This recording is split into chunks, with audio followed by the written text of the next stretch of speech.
E então, meus amigos, cheguem mais perto, sintam o calor da fogueira, deixem que a noite nos envolva com seu manto de estrelas. Preparem-se, pois a história que trago hoje não é para os fracos de coração.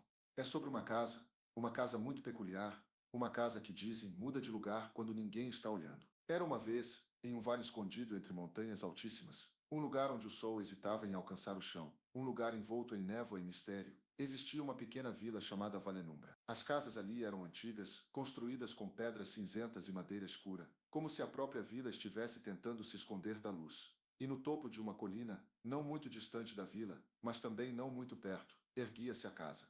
A casa que muda de lugar. Ninguém sabia ao certo quando ela havia sido construída, ou quem a havia construído. Alguns diziam que era tão antiga quanto as próprias montanhas, outros sussurravam que havia surgido da névoa, como um fantasma materializado. O que todos concordavam era que a casa era estranha. Suas janelas eram tortas, as paredes pareciam inclinadas em ângulos impossíveis, e a chaminé fumegava mesmo quando não havia fogo aceso dentro. A casa estava sempre lá no topo da colina, visível de quase todos os pontos da vila. Mas de tempos em tempos, as pessoas juravam que ela havia se movido. Uma manhã, ela estaria mais perto da beira do penhasco, na semana seguinte, mais afastada, quase escondida atrás das árvores. E o mais assustador era que ninguém jamais a via se mover. Acontecia quando ninguém estava olhando, no piscar de olhos da noite, no silêncio da madrugada. Viviam em Valenumbra dois irmãos Elias e Sofia. Elias era o mais velho, um homem forte e taciturno, com o rosto marcado pelo tempo e pelas preocupações. Trabalhava na terra, cultivando o pouco que o solo pedregoso oferecia. Sofia, por outro lado, era jovem e curiosa, com olhos brilhantes que pareciam absorver cada detalhe do mundo ao seu redor. Adorava as histórias que os mais velhos contavam sobre a vila, sobre as criaturas da floresta e, claro, sobre a casa que muda de lugar. Elias sempre a repreendia por dar ouvidos a essas histórias. Bobagens de velhos, dizia ele, não perca seu tempo com essas fantasias, Sofia. A vida aqui é dura, precisamos trabalhar para sobreviver. Mas Sofia não conseguia evitar. A casa a fascinava. Ela passava horas observando-a da janela de sua casa, tentando decifrar seus segredos, imaginando o que aconteceria lá dentro. Um dia, Sofia decidiu que iria descobrir a verdade sobre a casa. Elias tentou dissuadi-la, dizendo que era perigoso, que a casa era amaldiçoada, que ninguém deveria se aproximar dela. Mas Sofia era teimosa. Preciso saber, Elias, disse ela. Não posso mais viver com essa curiosidade me corroendo por dentro. E assim, em uma tarde nevoada, Sofia partiu em direção à casa. Levava consigo apenas uma pequena lanterna e um coração cheio de coragem. A subida até a colina foi íngreme e cansativa. O ar estava úmido e frio, e o silêncio era quase palpável. À medida que se aproximava da casa, Sofia sentia um arrepio percorrer sua espinha. A casa parecia observá-la, suas janelas escuras como olhos vazios. Quando chegou à porta, hesitou por um momento. A porta era de madeira escura, com a maçaneta de ferro enferrujado. Respirou fundo e girou a maçaneta. Para sua surpresa, a porta se abriu com um rangido assustador, revelando um corredor escuro e empoeirado. Sofia entrou na casa, com a lanterna tremendo em sua mão. O ar estava pesado, carregado de um cheiro estranho, uma mistura de mofo, ervas secas e algo mais, algo indescritível. As paredes estavam cobertas de papel de parede desbotado, e o chão rangia a cada passo. A casa era um labirinto de corredores e quartos. Sofia explorou cada canto, cada recanto, tentando encontrar algo, qualquer coisa, que pudesse explicar o mistério da casa. Encontrou móveis antigos, cobertos de poeira, retratos empoeirados pendurados nas paredes, livros com páginas amareladas e encadernações gastas. Em um dos quartos, encontrou uma lareira apagada. Sobre a lareira, havia um espelho grande, com a moldura ornamentada. Quando Sofia se aproximou do espelho, viu seu reflexo distorcido, como se estivesse olhando para outra pessoa. De repente, sentiu um calafrio ainda maior do que o frio lá fora. Uma sensação de que não estava sozinha. Sofia continuou sua exploração, cada vez mais apreensiva. Em outro quarto, encontrou uma escrivaninha antiga, com uma pena e um tinteiro. Havia um pedaço de pergaminho sobre a escrivaninha, com algumas palavras escritas em uma caligrafia elegante. Sofia pegou o pergaminho e tentou ler as palavras, mas a escrita estava borrada, como se tivesse sido escrita há muito tempo. De repente, ouviu um barulho, um som fraco, como um sussurro. Sofia parou e ficou em silêncio, tentando identificar a origem do som. O som se repetiu, desta vez mais alto. Parecia vir de dentro das paredes. Sofia ficou paralisada de medo. Sabia que não estava sozinha na casa. Havia algo mais ali, algo que não podia ver,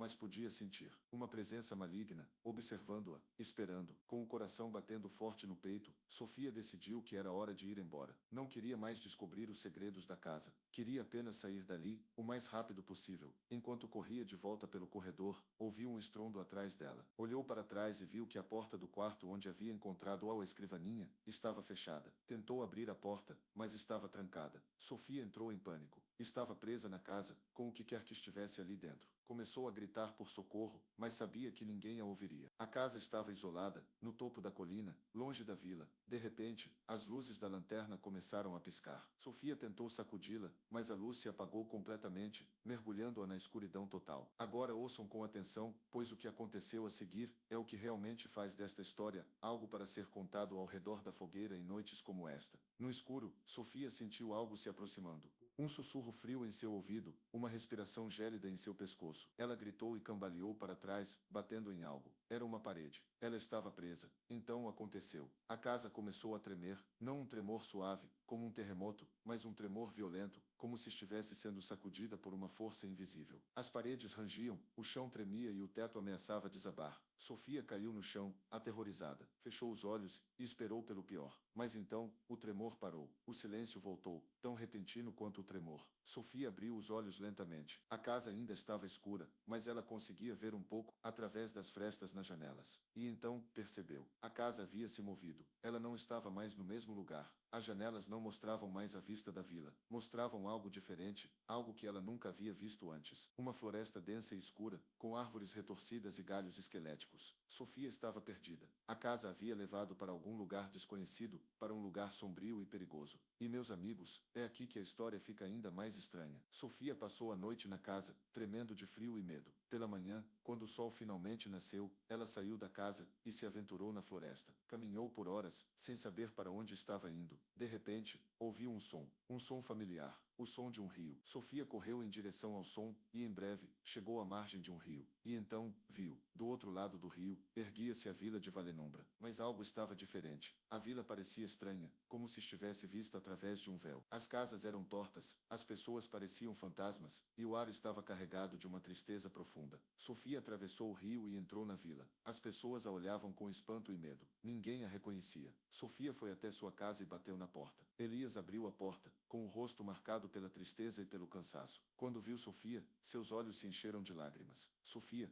disse ele, incrédulo, é você mesmo? Onde você esteve? Todos pensamos que você estava morta. Sofia abraçou Elias e contou-lhe tudo o que havia acontecido. Sobre a casa, sobre a floresta, sobre a vila estranha. Elias ouviu atentamente, sem interromper. Quando Sofia terminou sua história, Elias suspirou. Eu sabia, disse ele, eu sempre soube que essa casa era perigosa. Mas você não me ouviu. Elias explicou a Sofia que, quando ela desapareceu, a vila havia mudado. Havia se tornado um lugar triste e sombrio, como se a alegria tivesse sido sugada para fora dela. As pessoas haviam perdido a esperança e a fé. Sofia percebeu então que a casa não apenas mudava de lugar, mas também mudava as pessoas ao seu redor. Ela roubava suas alegrias, seus sonhos, suas esperanças. Ela era uma força maligna, que se alimentava da tristeza e do desespero. Sofia e Elias decidiram que precisavam fazer algo para impedir a casa de causar mais mal. Sabiam que era perigoso, mas não podiam ficar de braços cruzados enquanto a casa destruía sua vila. Eles reuniram os moradores da vila e contaram-lhes a história de Sofia. No início, as pessoas estavam céticas, mas à medida que ouviam a história, começaram a acreditar. Perceberam que a casa era a causa de todos os seus males. Juntos, os moradores da vila elaboraram um plano para destruir a casa. Sabiam que seria difícil, pois a casa era protegida por uma força poderosa, mas estavam determinados a lutar. Na noite seguinte, os moradores da vila se reuniram no sopé da colina. Levavam consigo tochas, machados, picaretas e tudo o que pudessem usar para destruir a casa. Elias liderava o grupo, com Sofia ao seu lado. Subiram a colina em silêncio, com o coração cheio de medo e determinação. Quando chegaram à casa, ela estava lá,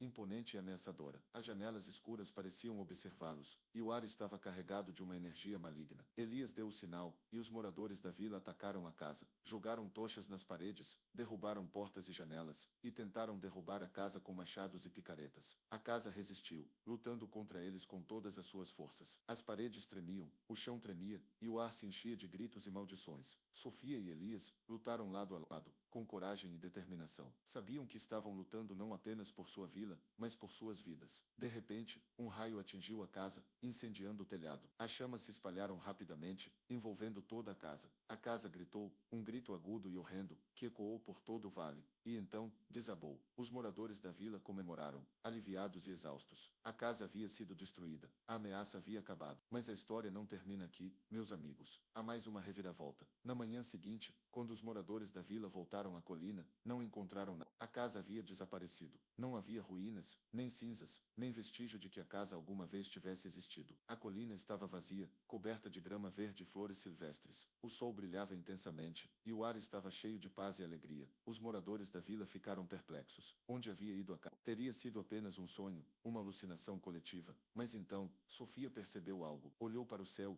e viu algo estranho. Uma nuvem escura, pairando sobre a vila. A nuvem tinha a forma de uma casa. Sofia apontou para a nuvem e gritou: Olhem, a casa ainda está aqui. Ela apenas se transformou em nuvem. Os moradores da vila olharam para o céu e viram a nuvem em forma de casa. Perceberam então que a casa não podia ser destruída. Ela era uma força da natureza, um espírito maligno, que sempre existiria. Mas Sofia teve uma ideia. Ela sabia que a casa se alimentava da tristeza e do desespero. Se eles pudessem encher a vila de alegria e esperança, talvez pudessem afastar a casa para sempre. E assim, os moradores da vila começaram a trabalhar. Limparam suas casas, plantaram flores, organizaram festas e festivais, cantaram, dançaram e riram juntos. E com o passar do tempo, a vila começou a mudar. A tristeza e o desespero desapareceram, substituídos pela alegria e pela esperança. As pessoas voltaram a sorrir, a sonhar e a amar. E finalmente, a nuvem em forma de casa desapareceu. Foi embora para sempre, levada pelo vento. A vila de Valenumbra voltou a ser um lugar feliz e próspero. E a história da casa que muda de lugar se tornou uma lenda, contada de geração em geração. E esta, meus amigos, é a história da casa que muda de lugar quando ninguém está olhando. Uma história de medo, tristeza, esperança e redenção. Uma história que nos lembra que, mesmo nos momentos mais sombrios, a alegria e o amor podem nos salvar. Agora o fogo está quase apagado. A noite está chegando ao fim. É hora de voltarmos para nossas casas. Mas lembrem-se desta história e guardem-na em seus corações, pois nunca se sabe quando a casa que muda de lugar pode aparecer em suas vidas. E quando ela aparecer, estejam preparados, estejam cheios de alegria e esperança, e a afastarão para sempre. Boa noite a todos, e que os sonhos os protejam.